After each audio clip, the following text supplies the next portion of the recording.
새벽 5시, 정만호는 굳은 관절을 일으켜 세웠다.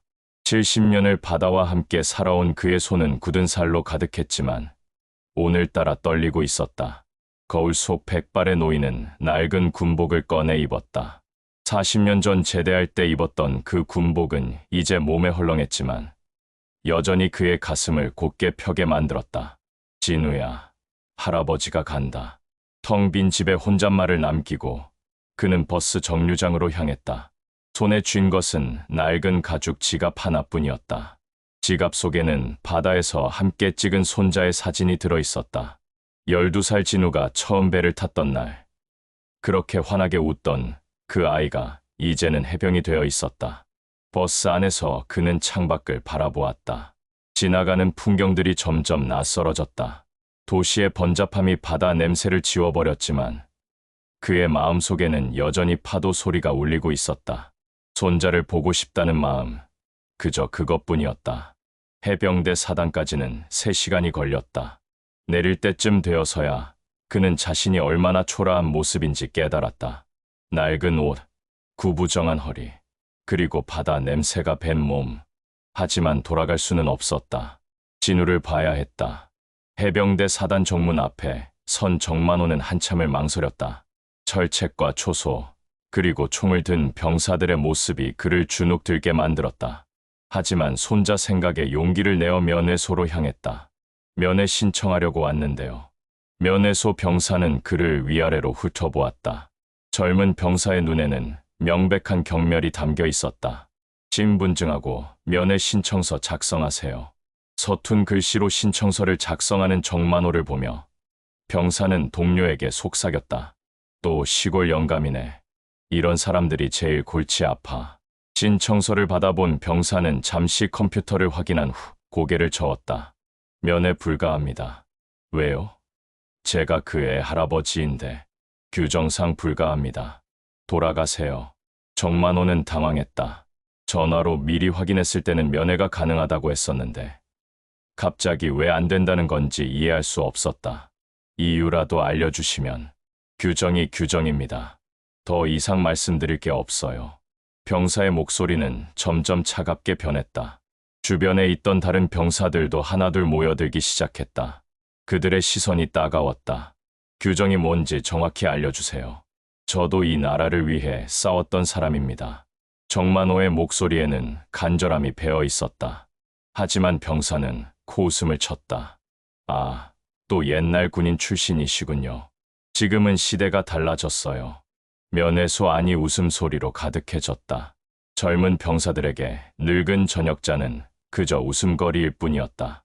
그 애가, 박진우가 어떻게 지내는지만 알려주세요.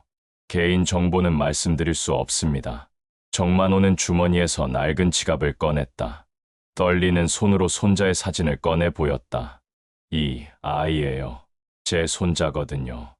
사진 속 진우는 밝게 웃고 있었다. 바다를 배경으로 할아버지와 함께 찍은 소중한 추억이 담긴 사진이었다. 사진으로 뭘 증명하려는 거예요? 요즘 가족 관계 사칭하는 사람들 많아요. 병사의 말에 정만호는 가슴이 막혔다. 70년을 살아오면서 이렇게 모멸감을 느껴본 적이 없었다. 젊은이들의 비웃음 소리가 귀를 찢었다. 제발, 한 번만. 안 된다니까요. 계속 이러시면 경비병 부를 거예요. 정만호는 고개를 떨어뜨렸다. 손에 쥔 사진이 눈물로 얼룩졌다.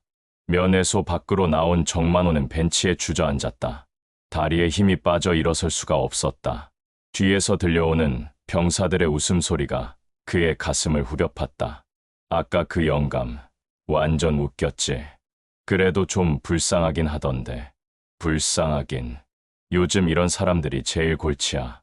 규정도 모르고 와서 떼쓰기나 하고 사진까지 들고 와서 애원하는 꼴이 진짜 한심했어. 정만호는 귀를 막고 싶었지만 그럴 수도 없었다. 그들의 말 한마디 한마디가 날카로운 칼날처럼 그의 마음을 베어갔다. 손자를 보러 왔을 뿐인데 왜 이런 취급을 받아야 하는 걸까? 자신이 그렇게 보잘것없는 존재였던가? 바다에서 40년을 살며 온갖 풍파를 다 겪었지만 오늘처럼 작아진 적은 없었다. 바다 앞에서는 언제나 당당했던 그였는데 이 차가운 콘크리트 건물 앞에서는 한없이 초라했다. 낡은 지갑을 들여다보았다. 진우의 사진 옆에는 40년 전 저녁 기념 사진이 있었다. 젊은 시절의 자신과 전우들이 환하게 웃고 있었다. 그때는 나라를 지킨다는 자부심으로 가득했었는데, 진우야, 할아버지가 미안하다. 혼잣말이 바람에 흩어졌다. 정만호는 지갑에서 진우의 사진을 다시 꺼내 보았다. 12살 진우가 처음 배를 탔던 날. 그 해맑은 웃음이 어제 일처럼 생생했다. 할아버지, 이 배가 할아버지 거예요? 그래, 할아버지가 젊을 때부터 탔던 배다. 와, 진짜 멋있어요. 저도 할아버지처럼 바다 일할래요. 바다 일은 힘들다. 너는 공부 열심히 해서 육지에서 좋은 일 해라. 싫어요. 저는 할아버지랑 같이 바다에 있을 거예요. 그때 진우는 그렇게 순수했다. 할아버지와 함께라면 뭐든 할 수 있을 것 같다는 표정으로 바다를 바라보았다. 하지만 진우가 고등학생이 되면서 상황이 달라졌다. 가난한 어부의 손자라는 현실이 그를 짓눌렀고 결국 군대를 선택했다. 할아버지, 저 해병대 지원할 거예요. 왜 하필 해병대를? 남자라면 해병대죠. 그리고 할아버지도 해병대 출신이시잖아요. 진우는 자랑스럽게 말했지만 정만호의 마음은 복잡했다. 자신이 겪었던 그 혹독한 시간들을 손자도 겪어야 한다는 게 마음 아팠다. 지금 이 순간 그 사진 속 미소가 얼마나 소중한지 깨달았다. 단 한 번만이라도 손자를 볼 수 있다면. 정만호는 벤치에서 일어나 다시 면회소로 향했다. 포기할 수는 없었다. 하지만 아까 그 병사가 그를 보더니 미간을 찌푸렸다. 아직도 안 가셨어요? 제발, 단 5분만이라도. 안 된다고 했잖아요. 왜 자꾸 귀찮게 하세요? 다른 병사들도 모여들었다. 이번에는 더 노골적으로 싫은 기색을 드러냈다. 경비병 부를까요? 그냥 나가라고 하시죠. 정만호는 그들의 시선을 받으며 서 있었다. 굴욕감이 치밀어 올랐지만 손자 생각에 참았다. 그때 문득 한 사람이 떠올랐다. 40년 전 함께 복무했던 전우, 박도현. 당시 소대장이었던 그는 지금 어떻게 살고 있을까? 혹시 전화 좀 빌릴 수 있을까요? 전화요? 뭐 하려고요? 아는 분에게 연락 좀. 병사는 귀찮아하면서도 면회소 구석에 공중전화를 가리켰다. 정만호는 떨리는 손으로 동전을 넣었다. 40년 만에 거는 전화였다. 과연 그 번호가 살아있을까? 혹시 박도현이 기억이나 할까? 진호음이 울렸다. 한 번, 두 번. 여보세요? 익숙하면서도 낯선 목소리가 들려왔다. 도현이냐? 누구십니까? 나다. 정만호. 전화 너머로 긴 침묵이 흘렀다. 정만호는 가슴이 두근거렸다. 혹시 기억하지 못하는 건 아닐까? 만호 형님. 그래, 나다. 어떻게? 40년 만에 형님 목소리가 그대로네요. 박도현의 목소리에는 놀라움과 반가움이 섞여 있었다. 정만호는 눈시울이 뜨거워졌다. 도현아, 미안하다. 갑자기 전화해서. 아니에요, 형님. 어디 계신 거예요? 해병대 사단 앞에 있다. 해병대요? 왜 거기에? 정만호는 상황을 설명했다. 손자를 보러 왔는데 면회를 거절당했다는 것. 병사들의 무시와 조롱을 당했다는 것. 손자 이름이 뭐라고 하셨죠? 박진우다. 전화 너머로 또 긴 침묵이 흘렀다. 이번에는 뭔가 다른 종류의 침묵이었다. 형님, 잠깐만요. 제가 확인해 볼게요. 그래, 고맙다. 박도현의 목소리에는 미묘한 변화가 있었다. 뭔가 알고 있는 듯한 뉘앙스였다. 형님, 혹시 지금 면회소에 계신가요? 응, 여기 있다. 절대 그 자리에서 움직이지 마세요. 제가 처리할게요. 정만호는 도현의 단호한 목소리에 놀랐다. 뭔가 큰일이 벌어질 것 같은 예감이 들었다. 박도현은 전화를 끊자마자 책상 서랍에서 낡은 주소록을 꺼냈다. 해병대 시절의 인맥들이 빼곡히 적혀 있었다. 그의 손이 한 번호에서 멈췄다. 해병대 군단장 김철수. 전화를 걸었다. 군단장님, 박도현입니다. 아, 도현이, 오랜만이네. 어쩐 일로 연락을? 급한 일이 있습니다. 지금 14단 면회소에 정만호라는 분이 계십니다. 정만호요? 제 은사이자 전우입니다. 그분의 손자 박진우를 면회하러 오셨는데 박도현은 잠시 말을 멈췄다. 진우의 진짜 정체를 말해야 할까 고민했다. 군단장님, 박진우, 제 손자입니다. 뭐라고요? 가족사가 복잡해서 다른 성을 쓰고 있지만 제 친손자가 맞습니다. 전화 너머로 침묵이 흘렀다. 박도현의 영향력을 아는 군단장으로서는 충격적인 소식이었다. 그런데 지금 면회를 거절당하고 계신다고요? 네, 그것뿐만 아니라 병사들이 그분을 모독했다고 합니다. 군단장의 목소리가 차갑게 변했다. 즉시 확인해 보겠습니다. 군단장님, 제가 직접 가겠습니다. 도현이가 여기까지? 네, 1시간 안에 도착하겠습니다. 박도현은 정장으로 갈아입으며 생각에 잠겼다. 정만호 형님, 그리고 진우. 이 모든 인연이 우연일 리 없었다. 군단장실에 긴급 상황이 전해졌다. 김철수 군단장은 즉시 14단장에게 전화를 걸었다. 4단장, 지금 당장 면회소 상황을 파악해. 무슨 일입니까? 군단장님, 박진우라는 병사가 있나? 박진우요? 잠깐만요. 4단장은 서류를 뒤지기 시작했다. 몇 분 후 그의 목소리에 긴장감이 스며들었다. 있습니다. 신병교육대 소속인데 혹시 무슨 문제가? 그 병사의 할아버지가 면회하러 왔는데 거절당했다고 한다. 면회 거절이요? 왜죠? 군단장은 박도현에게 들은 내용을 전했다. 그리고 박진우의 진짜 정체까지. 4단장, 들었나? 네, 들었습니다. 4단장의 목소리는 떨리고 있었다. 박도현이 누구인지 모를 리 없었다. 현재 국가안보위원회 고문이자 해병대의 전설적인 인물. 즉시 면회소로 가서 상황을 파악하고 박진우 병사 상태도 확인해. 알겠습니다. 4단장은 전화를 끊자마자 부관을 불렀다. 지금 당장 차를 준비해 면회소로 간다. 부대 전체가 긴장 상태로 돌입했다. 무슨 일인지도 모르는 채로 장교들이 분주히 움직이기 시작했다. 면회소에 있던 정만호는 이런 상황을 전혀 모르고 있었다. 그 손자 이름이 박진우 맞나? 박도현의 질문에 정만호는 고개를 끄덕였다. 그래, 박진우다. 왜 그러느냐? 전화 너머로 깊은 한숨이 들려왔다. 형님, 사실은 박도현은 오랫동안 숨겨왔던 진실을 털어놓기 시작했다. 20년 전 그는 젊은 나이에 결혼했지만 곧 이혼했다. 아들 하나를 두고 그 아들이 자라서 결혼했지만 박도현과는 관계가 소원했다. 가족 간의 갈등으로 인해 아들은 아예 성까지 바꿔버렸다. 그 아이가 진우의 아버지다. 정만호는 깜짝 놀랐다. 그럼 진우가 내 손자가 맞다, 형님. 정만호는 머리가 하얘졌다. 40년 만에 만난 전우가 손자의 할아버지였다니. 도현아, 그럼 너도 진우를 한 번도 못 봤구나. 그렇다. 가족들이 나를 원하지 않았거든. 두 노인은 전화기 양쪽에서 침묵했다. 세월의 무게가 느껴지는 순간이었다. 형님, 이제 이해가 간다. 왜 진우가 해병대를 선택했는지. 무슨 말이냐. 피는 못 속이는 거야. 할아버지도 또 다른 할아버지도 모두 해병대 출신이니까. 정만호는 가슴이 벅찼다. 운명이라는 게 정말 존재하는 것 같았다. 박도현은 30년 전의 기억을 떠올렸다. 아들 박성민이 대학생이었을 때 갑자기 성을 바꾸겠다고 선언했던 그날. 아버지와는 더 이상 같은 성을 쓰고 싶지 않습니다. 성민아, 무슨 소리냐.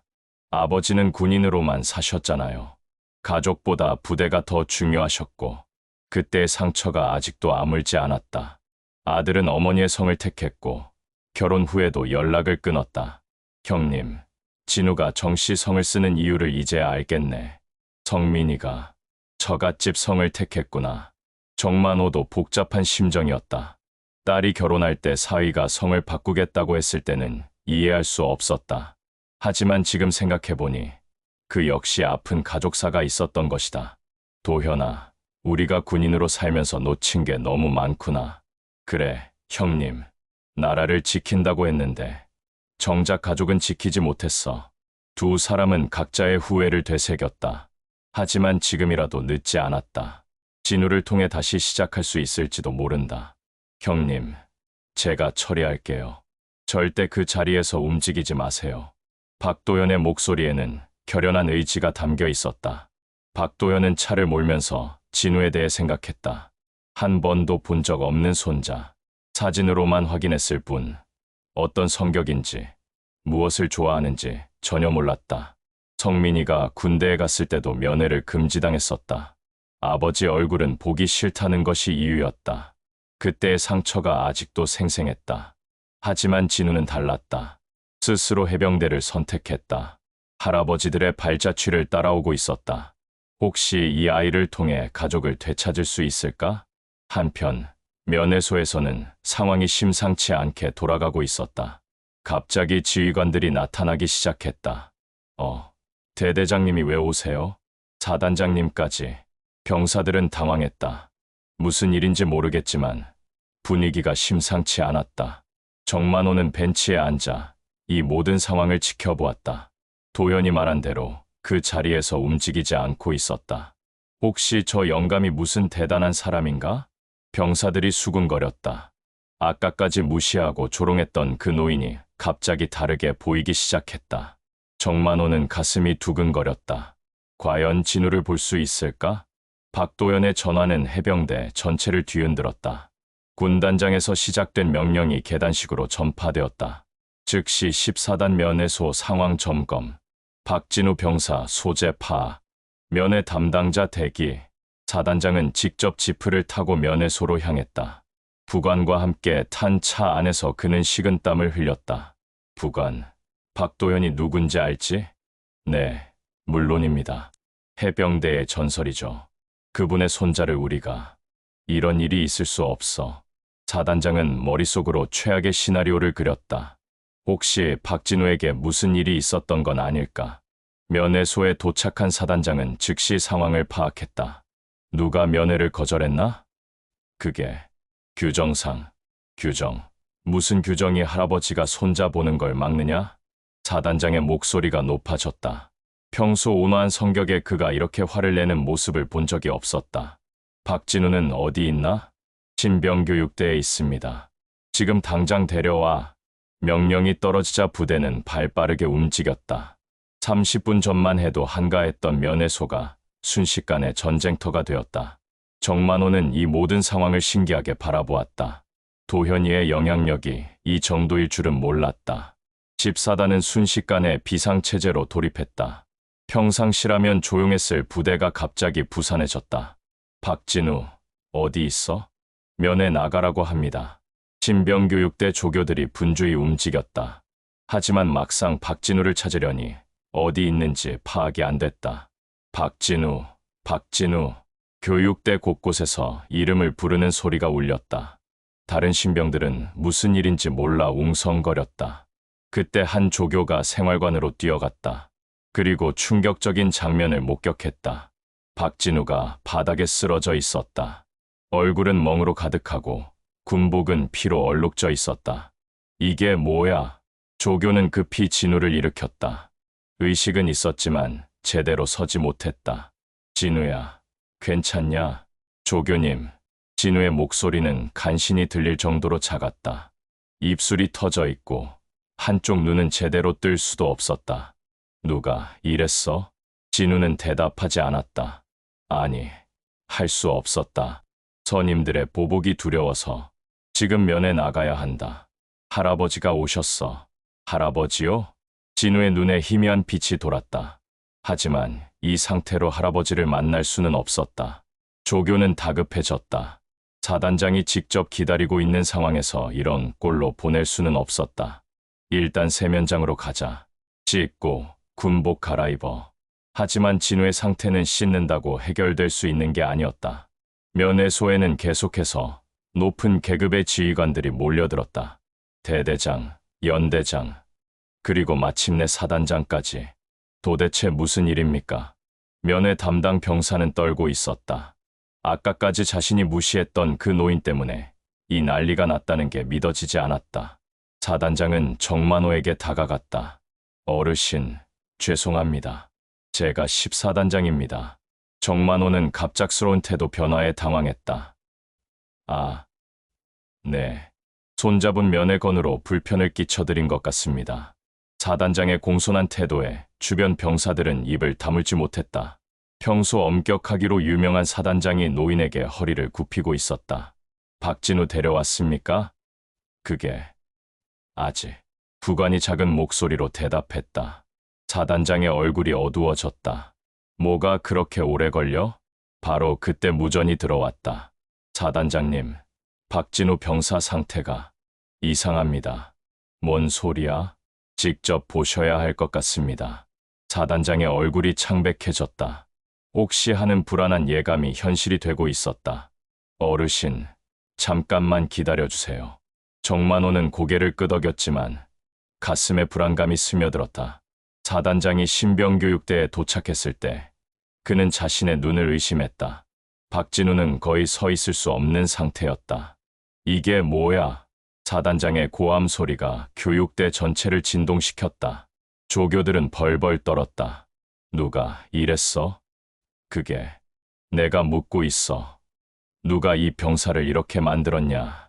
진우는 겨우 고개를 들었다. 한쪽 눈은 거의 감겨 있고 코에서는 마른 피가 딱 찢어 있었다. 진우야, 누가 그랬어? 진우는 입을 열려다 말았다. 선임들의 경고가 머릿속을 맴돌았다. 까발리면 죽는 줄 알아.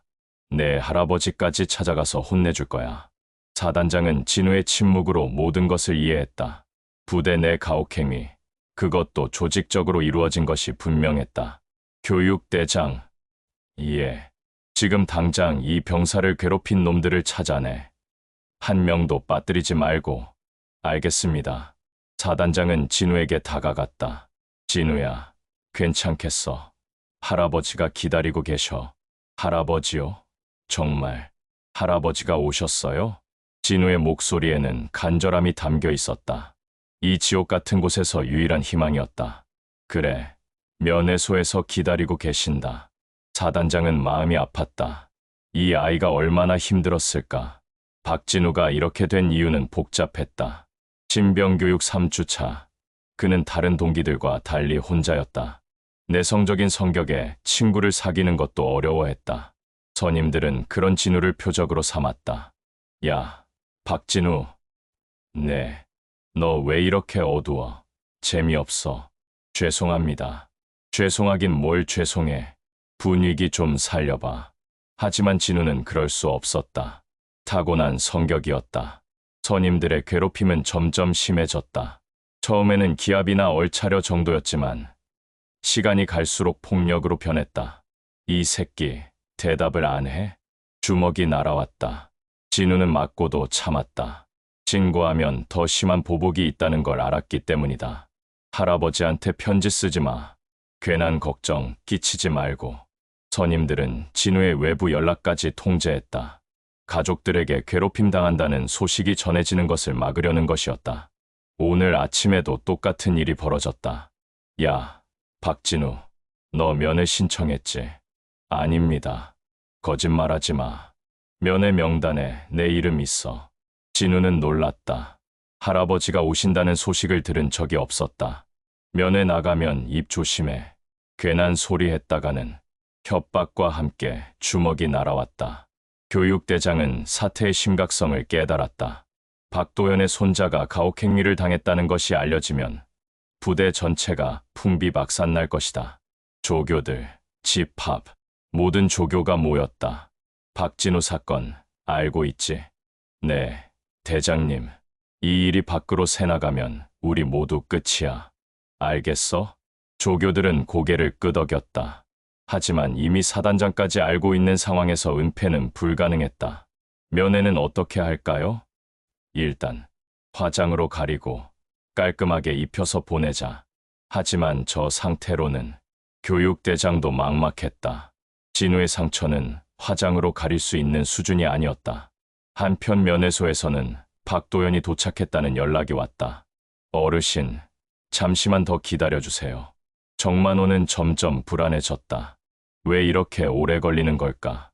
사단장은 교육대장에게 전화를 걸었다. 박진우 상태가 어때? 그게 면회하기에는 무슨 소리야. 할아버지가 기다리고 계셔. 화장을 해서라도 보내겠습니다. 사단장은 한숨을 쉬었다. 이미 상황은 걷잡을 수 없이 커져버렸다. 검은색 승용차가 부대 정문에 멈춰 섰다. 박도현이 내렸다. 40년 전보다 훨씬 위험 있는 모습이었다. 정장 차림에 곧은 어깨, 그리고 날카로운 눈빛. 정문 병사들은 긴장했다. 이미 전달받은 바에 따르면 이 사람이 박도현이었다. 국가안보위원회 고문 박도현입니다. 아, 예. 사단장님께서 기다리고 계십니다. 박도현은 면회소로 향했다. 40년 만에 보는 정만호 형님의 모습에 가슴이 뭉클했다. 형님. 정만호는 박도현을 보는 순간 눈물이 났다. 젊은 소대장이었던 그 청년이 이제는 국가의 중요한 인물이 되어 있었다. 도현아. 두 사람은 말없이 악수를 나눴다. 40년의 세월이 한순간에 사라지는 것 같았다. 형님, 고생 많으셨습니다. 고생은 무슨, 너야말로 대단하게 됐구나. 박도현은 주변을 둘러보았다. 병사들이 모두 긴장한 표정으로 서 있었다. 진우는 어디 있나? 사단장이 다가왔다. 고문님, 죄송합니다. 박진우 병사가 상태가 좀... 박도현의 눈빛이 차갑게 변했다. 상태가 뭐가 어떻다는 거야? 그게 직접 보시는 게 나을 것 같습니다. 박도현은 불길한 예감을 느꼈다. 박도현과 정만호가 신병교육대에 도착했을 때 그들은 충격적인 광경을 목격했다. 박진우가 거의 서 있을 수 없는 상태로 기다리고 있었다. 이게 뭐야? 박도현의 목소리가 교육대 전체를 울렸다. 40년간 쌓아온 위험과 분노가 폭발했다. 정만호는 손자의 모습을 보고 다리가 풀렸다. 진우야, 진우야. 떨리는 손으로 손자의 얼굴을 만졌다. 멍든 얼굴, 터진 입술, 부어오른 눈. 할아버지. 진우는 간신히 할아버지를 알아봤다. 그리고 또 다른 할아버지의 존재도. 너는? 박도현은 무릎을 꿇고 진우와 눈을 맞췄다. 나는 너의 또 다른 할아버지다. 박도현이야. 진우는 놀랐다. 아버지가 말해줬던 그 이름이었다. 만나서는 안 되는 사람이라고 했던 아버지가 만나지 말라고. 이제 그런 건 중요하지 않다. 박도현의 목소리는 부드러웠지만 눈은 분노로 타오르고 있었다. 누가 이랬어? 진우는 고개를 저었다. 아직도 보복이 두려웠다. 괜찮다. 이제 아무도 너를 건드리지 못해. 박도현은 일어서서 사단장을 봤다. 책임자를 찾아내라. 한 명도 빠뜨리지 말고. 정만호는 손자를 안으며 흐느꼈다. 70년을 살면서 이렇게 슬픈 적이 없었다. 진우야, 할아버지가 미안하다.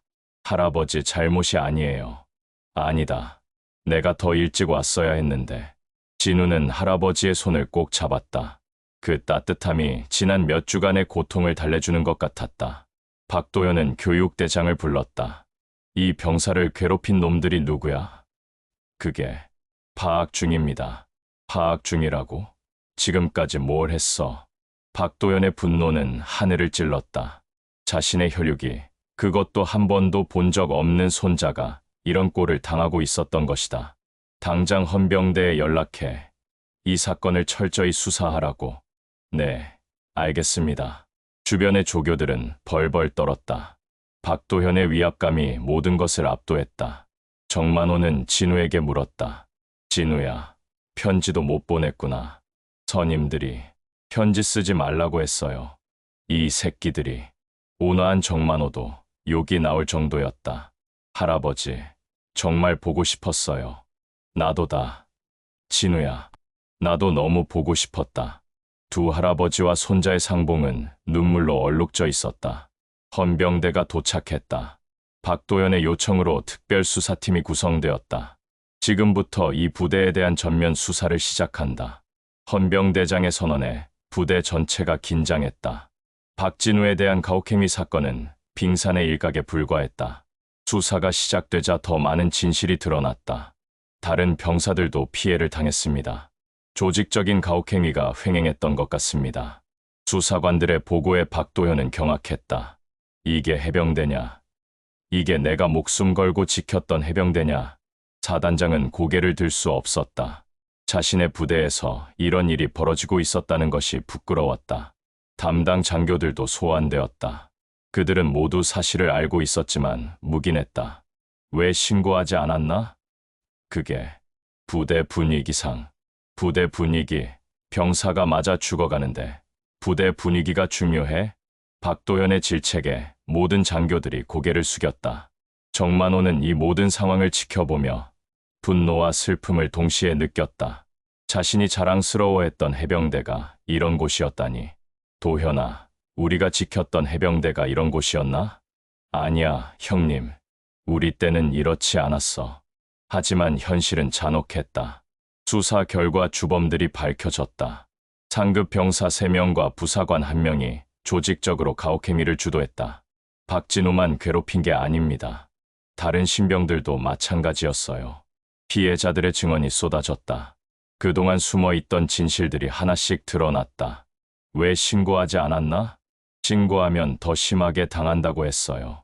가족들에게도 해를 끼칠 거라고 협박했고요. 박도현은 분노를 넘어 절망감을 느꼈다. 이것이 과연 군대인가? 헌병들이 가해자들을 연행하기 시작했다. 야, 박진우, 내가 까발렸지.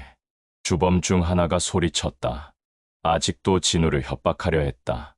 박도현이 그 앞을 가로막았다.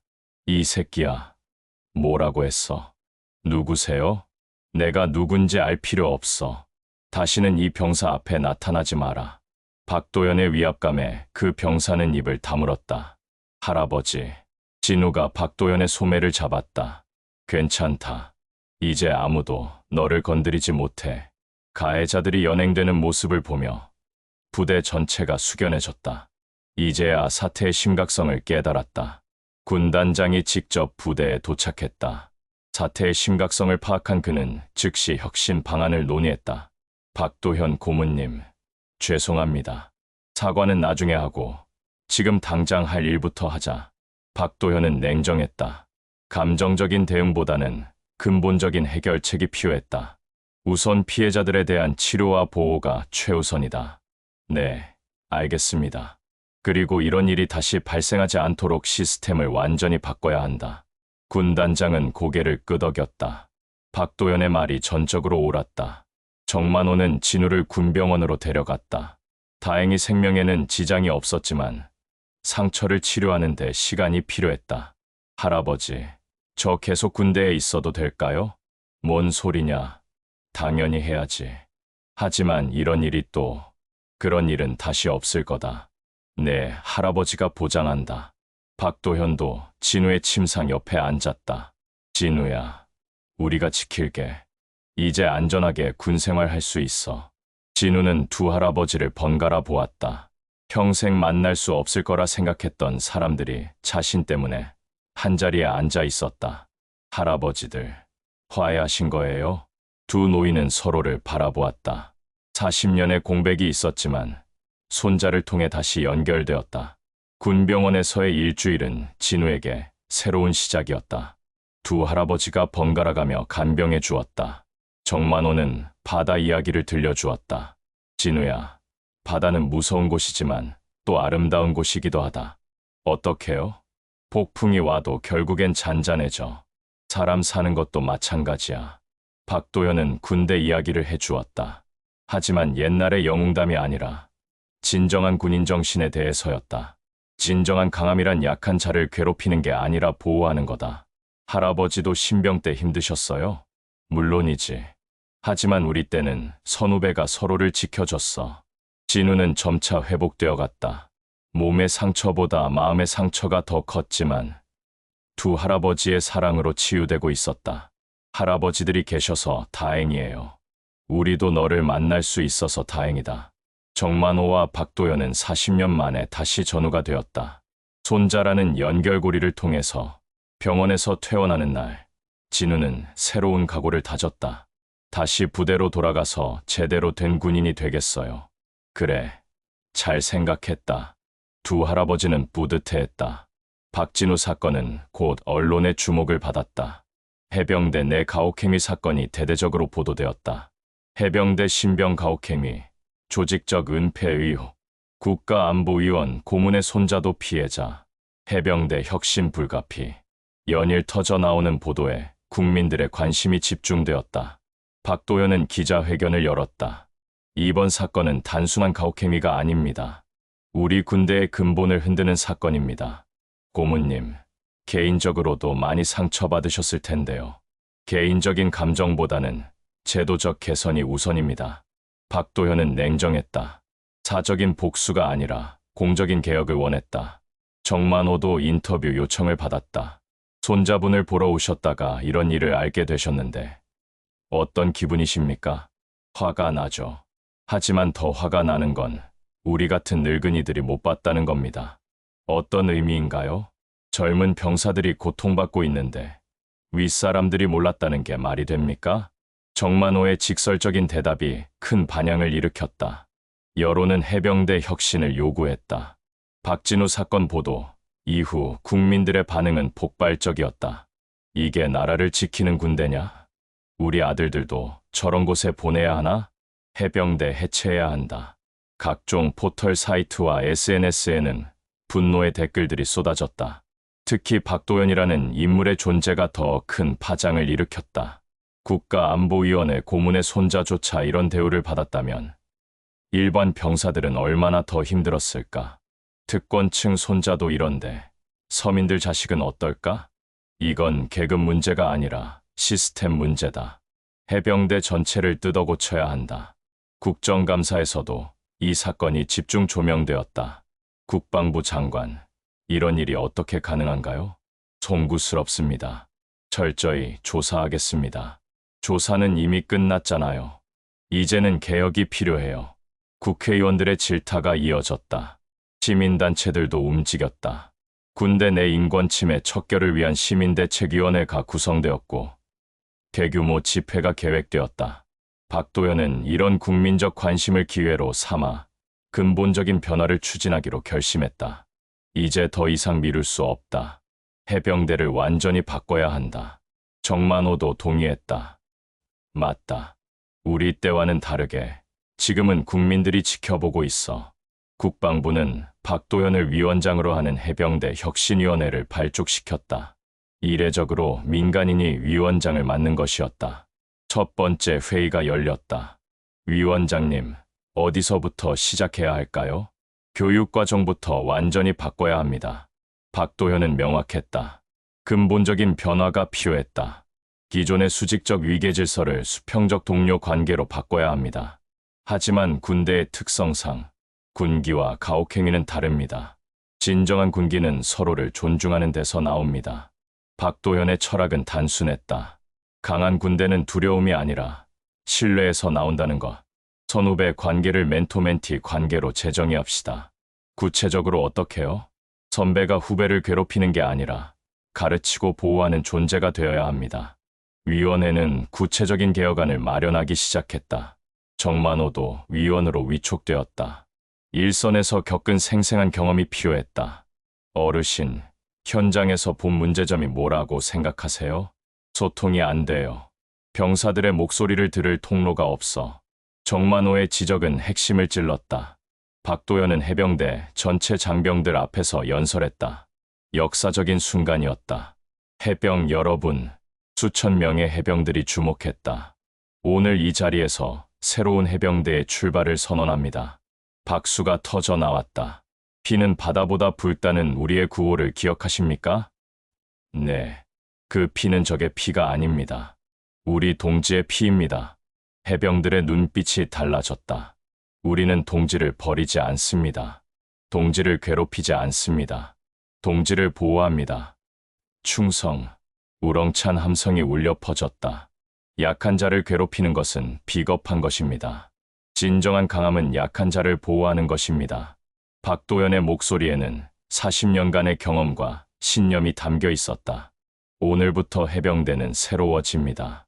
서로를 존중하고 서로를 보호하는 해병대로 정만호는 연단 아래에서 이 광경을 지켜보았다. 눈시울이 붉어졌다. 이게 바로 내가 꿈꿔왔던 해병대구나. 진우도 동료들과 함께 박수를 쳤다. 새로운 희망이 보였다. 치료를 마친 진우가 부대로 복귀했다. 하지만 예전과는 완전히 다른 분위기였다. 진우야, 괜찮아? 동기들이 걱정스럽게 물었다. 응, 괜찮아. 이제 그런 일 없을 거야. 다들 조심하고 있어. 분위기가 바뀌었다. 예전에 폐쇄적이고 위압적인 분위기 대신 서로를 배려하는 분위기가 자리 잡았다. 새로 부임한 교육대장이 진우를 불렀다. 박진우. 네. 앞으로 힘든 일 있으면 언제든 말해. 알겠지? 네, 알겠습니다. 그리고 너는 특별한 존재가 아니야. 모든 병사가 소중한 존재라는 걸 기억해. 교육대장의 말에 진우는 고개를 끄덕였다. 새로운 제도도 도입되었다. 동료 상담 시스템, 익명신고 제도, 정기적 인권, 교육 등. 이제 정말 달라진 것 같아. 동기 중 하나가 말했다. 응, 무엇보다 서로를 존중하게 됐어. 진우는 미소를 지었다. 지옥 같았던 시간이 이제는 희망의 시간으로 바뀌었다. 면회 시간에 두 할아버지가 다시 찾아왔다. 진우야, 어때? 많이 좋아졌지? 네, 할아버지. 완전히 달라졌어요. 정만호는 진우에게 어릴 적 들려주던 바다 이야기를 다시 해주었다. 바다에는 두 가지 얼굴이 있다. 어떤 얼굴이요? 때로는 무섭고 거칠지만 때로는 평온하고 아름답지. 진우는 고개를 끄덕였다. 군대도 마찬가지야. 힘들고 어려운 곳이지만 진정한 동지를 만나는 곳이기도 하거든. 동지요? 그래. 생사를 함께하는 진짜 친구들 말이야. 박도현도 거들었다. 내가 내 정만호 할아버지와 만난 것도 군대에서였어. 정말요? 40년 전 우리는 서로의 생명을 구해줬지. 두 할아버지는 옛날 이야기를 들려주었다. 전투에서 서로를 구해준 이야기, 함께 고생한 이야기. 그때는 정말 힘들었지만 지금 생각해보면 가장 소중한 시간이었어. 저도 그런 동지를 만날 수 있을까요? 물론이지. 이제는 진짜 동지를 만날 수 있을 거야. 진우는 희망을 품었다. 앞으로의 군 생활이 기대되기 시작했다. 할아버지들 덕분이에요. 아니야. 내가 용기를 낸 덕분이지. 두 할아버지는 손자를 자랑스럽게 바라봤다. 6개월 후, 박진우는 모범 해병으로 성장해 있었다. 신병 교육을 마치고 본격적인 해병 생활을 시작했다. 해병대 혁신위원회의 노력으로 부대는 완전히 바뀌었다. 가혹행위는 자취를 감췄고 상호 존중의 문화가 자리 잡았다. 박진우, 신병들 교육 어때? 이제 진우는 신병들을 가르치는 위치에 올랐다. 재미있어요. 예전과는 완전히 달라요. 어떻게? 서로 도우면서 성장하는 게 보여요. 진우는 자신이 당했던 일을 교훈 삼아 후배들을 따뜻하게 대했다. 힘든 일 있으면 언제든 말해. 우리는 동지야. 신병들은 진우를 믿고 따랐다. 정만호와 박도현도 정기적으로 부대를 방문했다. 이제는 자랑스러운 해병대가 되었다. 우리가 꿈꿨던 해병대가 이런 거였지. 그래, 드디어 찾았구나. 두 노인은 만족스러워했다. 진우는 편지를 썼다. 할아버지들께, 저는 이제 진짜 해병이 된 것 같습니다. 동지들과 함께 나라를 지키는 자랑스러운 해병 말입니다. 할아버지들이 꿈꿨던 그 해병대를 만들어 가겠습니다. 피는 바다보다 붉습니다. 우리는 동지를 버리지 않습니다. 해질녘, 부대 앞바다가 붉게 물들었다. 정말로 바다보다 붉은 피의 맹세가 이어지고 있었다. 박진우는 동기들과 함께 바다를 바라보았다. 야, 진우야, 내 할아버지들 정말 대단하시다. 응, 나도 그렇게 되고 싶어. 뭐가? 따뜻하면서도 강한 사람. 동기들은 고개를 끄덕였다. 붉은 바다 위로 해가 저물었다. 하지만 해병대의 새로운 아침은 이제 시작이었다. 그들의 가슴에는 진정한 해병 정신이 자리 잡았다. 서로를 지키고 서로를 존중하며 함께 성장하는 것. 그것이 바로 붉은 바다가 품고 있던 진짜 의미였다. 1년 후, 정만호의 작은 어촌 마을에 특별한 손님들이 찾아왔다. 박도현과 그의 아들 박성민, 그리고 며느리가 함께였다. 아버지. 박성민은 20년 만에 아버지와 마주했다. 그동안 쌓인 오해와 상처들이 한순간에 밀려왔다. 성민아. 박도현의 목소리는 떨리고 있었다.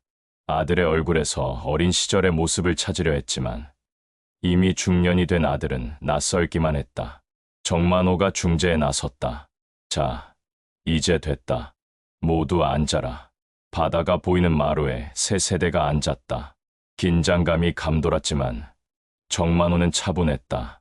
성민아, 내 아버지가 얼마나 너를 그리워했는지 아느냐? 하지만 아버지는 항상 군대만.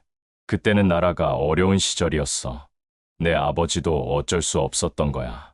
박성민은 고개를 돌렸다. 아직도 어린 시절의 상처가 아물지 않았다. 박도현이 입을 열었다. 성민아, 아버지가 미안하다. 그때는 내가 미숙했어. 미숙하다고요. 20년 동안 한 번도 연락하지 않으셨으면서 너희가 연락을 거부했잖아. 부자 간의 대화는 여전히 어색했다. 하지만 정만호는 포기하지 않았다. 진우 덕분에 너희가 다시 만났잖아. 그 애가 얼마나 고생했는데. 박성민의 아내가 조심스럽게 입을 열었다. 아버님, 진우가 군대에서 겪은 일들을 듣고 많이 생각했어요. 뭘 생각했는데? 가족이 서로 등을 돌리고 있는 사이에 아이가 혼자 모든 걸 감당하고 있었다는 거려. 박도현은 며느리를 처음 제대로 보았다. 20년 전 결혼식에서 한번 본 것이 전부였다. 며느리가 맞나? 네, 처음 뵙겠습니다. 아니야, 결혼식 때 봤어. 그때 참 예뻤는데 지금도 예쁘네. 어색하지만 따뜻한 대화가 시작되었다. 박성민도 마음의 문을 조금씩 열기 시작했다. 아버지, 진우가 해병대 지원한다고 했을 때 정말 걱정됐어요. 나도 마찬가지였어. 정말요?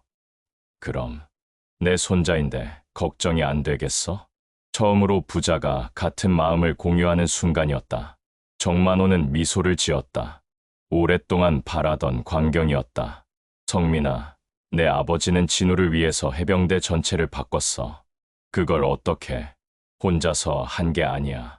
우리가 함께 했지. 박도현이 거들었다. 정만호 형님이 계셨기 때문에 가능했어. 혼자서는 못했을 일이야. 두 노인의 우정을 보며 박성민은 뭔가 깨닫는 것 같았다. 저녁이 되자 진우가 휴가를 나왔다. 가족 모두가 한자리에 모인 것은 처음이었다. 할아버지들, 아빠, 진우는 환한 미소로 가족들을 맞았다. 1년 전에 상처받은 모습은 온데간데 없고 건강하고 당당한 해병의 모습이었다. 진우야, 많이 컸구나. 박도현은 손자를 자세히 살펴보았다. 1년 사이에 어른이 된 것 같았다. 네, 할아버지. 이제 진짜 해병이 됐어요. 그래. 보니까 그렇구나. 정만호도 뿌듯해했다. 우리 진우가 이제 후배들 가르치는 선배가 됐다며? 네, 할아버지. 재미있어요. 후배들이 저를 믿고 따라와요. 박성민은 아들의 모습에 놀랐다.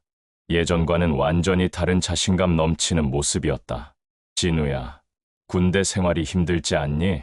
힘들긴 하지만 보람 있어요. 동기들과 함께라서요. 저녁 식사를 하면서 가족들은 그동안 못했던 이야기들을 나누었다.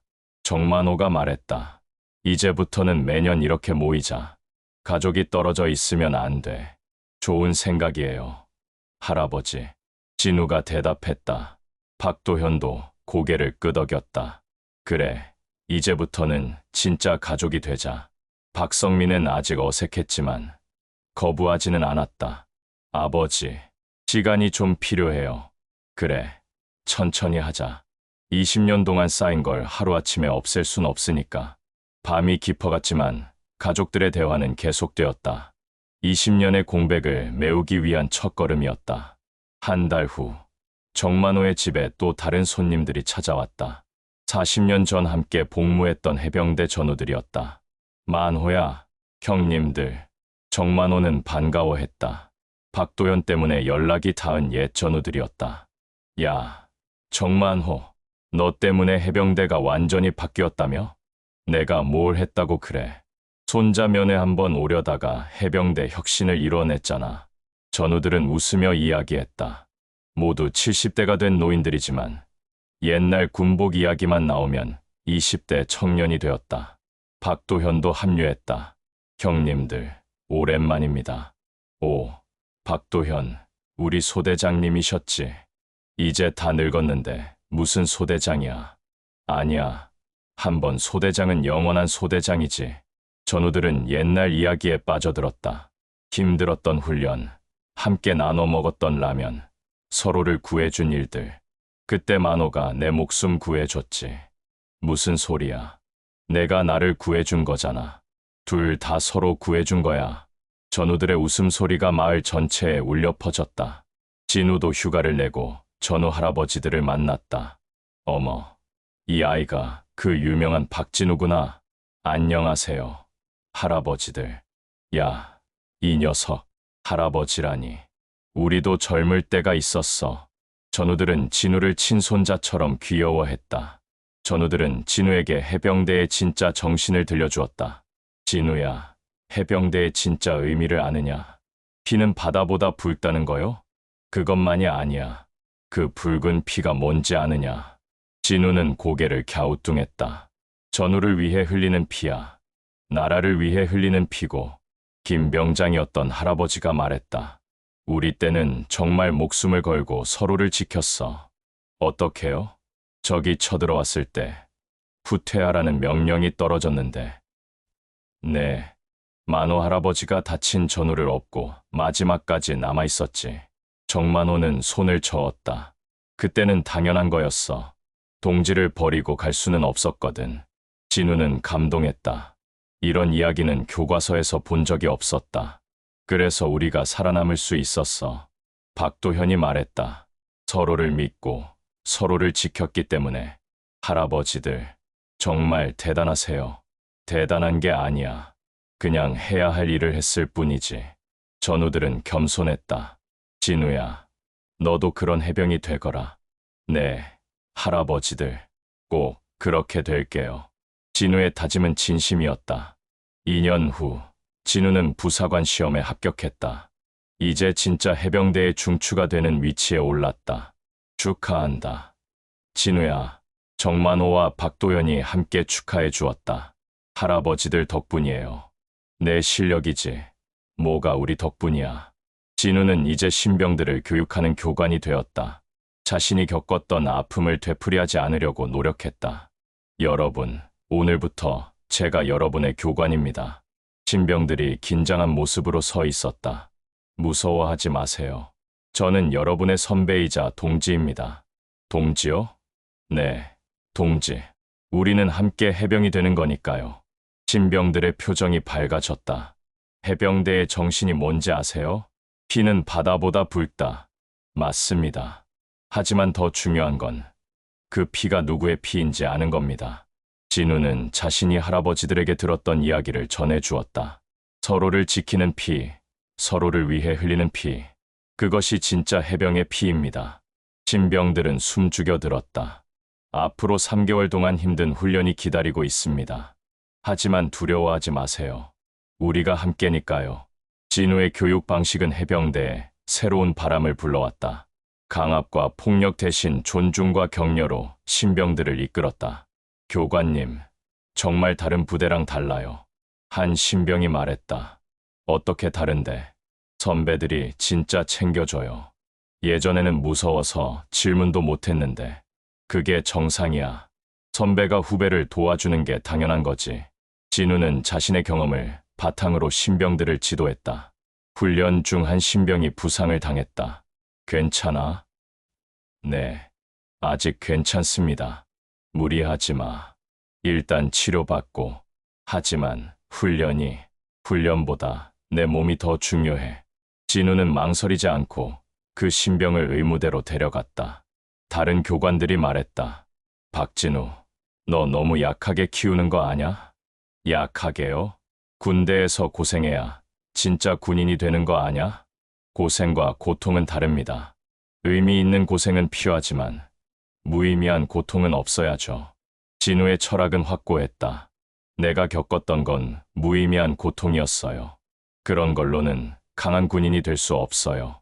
시간이 지나자 진우가 교육한 신병들의 성과가 눈에 띄게 좋아졌다. 어떻게 이렇게 잘 키웠어? 비결이 뭐야? 동료 교관들이 물었다. 믿음이요. 믿음. 아이들을 믿어주는 거예요. 그러면 기대 이상으로 성장해요. 3년 후, 진우는 우수 교관으로 선발되어 해병대 교육사령부로 전속되었다. 이제 해병대 교육 정책을 만드는 위치에 올랐다. 첫 번째 회의에서 진우는 제안했다. 전후 멘토링 시스템을 도입하면 어떨까요? 전후 멘토링? 선배가 후배를 1대1로 책임지는 시스템입니다. 구체적으로 어떻게? 선배 한 명이 후배 한 명을 6개월간 전담으로 지도하는 거죠. 단순히 군사훈련뿐만 아니라 고민 상담, 진로 지도까지 모두 포함해서요. 상급자들이 관심을 보였다. 좋은 아이디어네. 시범 운영해보자. 진우의 제안은 받아들여졌다. 정만호와 박도현이 진우를 찾아왔다. 우리 진우가 이제 해병대 정책을 만드는구나. 할아버지들이 길을 열어주셨으니까요. 아니야, 내가 걸어간 거야. 박도현이 말했다. 할아버지, 제가 만든 시스템이 전 해병대에 도입된대요. 정말. 어떤 시스템? 전후 멘토링이요. 선배가 후배를 진짜 동지로 키우는 시스템이에요. 두 할아버지는 뿌듯해했다. 그게 바로 진짜 해병 정신이지. 네, 피는 바다보다 붉다는 말의 진짜 의미를 모든 해병들이 알게 될 거예요. 진우는 자신 있게 말했다. 바다가 보이는 창가에서 세 사람은 붉게 물든 하늘을 바라보았다. 진정한 해병 정신이 다음 세대로 이어지고 있었다. 오늘 준비한 영상은 여기까지입니다. 이야기가 마음에 드셨다면 좋아요와 구독 부탁드립니다. 더 재밌는 영상으로 찾아뵙겠습니다. 감사합니다.